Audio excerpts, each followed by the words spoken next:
Bonsoir. C'est beau quand même en un week-end avec Norman Nato qui gagne et de l'autre côté, Eduardo Mortara qui obtient ce titre de vice-champion du monde à la dernière minute. On peut dire qu'on a fait une deuxième partie de saison assez incroyable et effectivement aller chercher ce titre de vice-champion du monde avec Eduardo Mortara et vraiment pas de chance finalement parce on jouait pour la gagne jusqu'à la fin. Il a eu un accident au départ qui est vraiment pas de sa faute. Sinon, je pense qu'on aurait pu faire quelque chose peut-être encore de mieux. Mais ce titre de vice-champion du monde, il est vraiment bienvenu.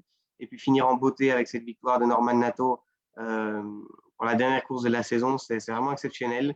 Deux fois, on a réussi cette année-ci à faire retentir l'hymne national monégasque sur les podiums et on en est très fiers. Et on n'oublie pas, hein, il y a l'hymne pour le vainqueur, qui était français en l'occurrence, et puis l'hymne pour l'écurie. Ça, c'est important. C'est la plus belle saison de Venturi. Oui, je pense que de loin, on fait deux victoires, cinq podiums, titre de vice-champion du monde. On finit vraiment en force en plus, donc on est vraiment très content et on a hâte de déjà se tourner vers la saison prochaine pour faire encore mieux. Ça n'a pas été une saison facile, c'est une saison un peu tronquée, on le sait. Dans cette crise sanitaire, c'est pas simple de disputer un championnat normalement, hein. Non, alors c'est effectivement pas facile, mais les organisateurs, les organisateurs locaux de la Formule 1, ils ont tous fait un travail assez exceptionnel pour nous permettre de finalement réaliser une saison complète de 15 Grands Prix. Et donc voilà, c'était plutôt finalement une saison très réussie par rapport à tout ça. Jérôme, ce qui est bien avec vous, c'est que vous avez tout connu de la Formule 1, des débuts jusqu'à aujourd'hui.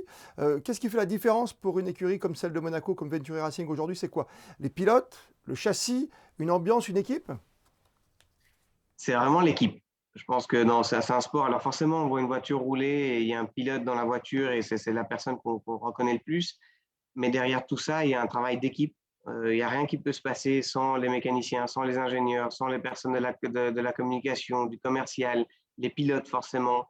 Et on arrive, et je pense que pendant cette saison, on a réussi à vraiment trouver une osmose, à parfaire différents processus qui nous permettent d'arriver à ces résultats et procéder. Et c'est ça qui a fait qu'on a pu faire la différence, je pense, sur la deuxième moitié de saison. Et puis Berlin, c'est le week-end où on est l'écurie qui marque le plus de points sur une double course de la saison.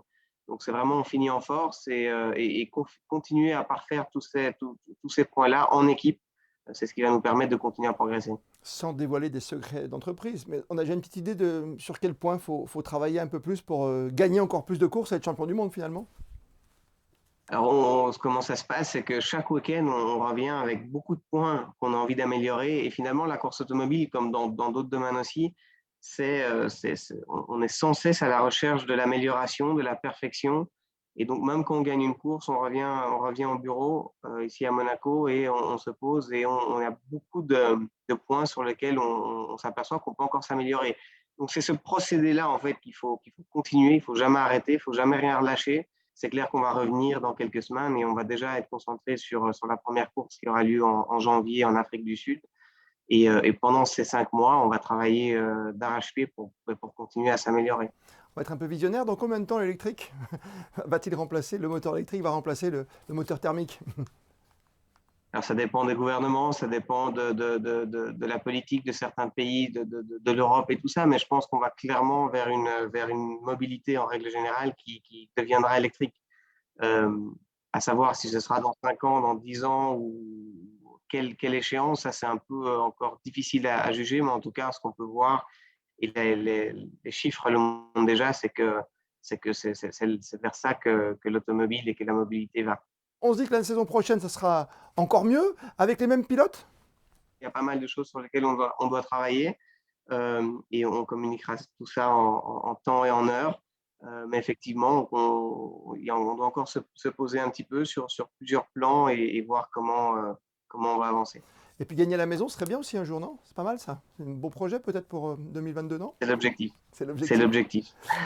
Ce serait formidable. Merci à vous d'avoir été avec nous en duplex de votre écurie qui nous plaît tant et qui nous ramène toujours autant d'émotions à chaque Grand Prix, à chaque Formula E Grand Prix. Merci à vous. Merci.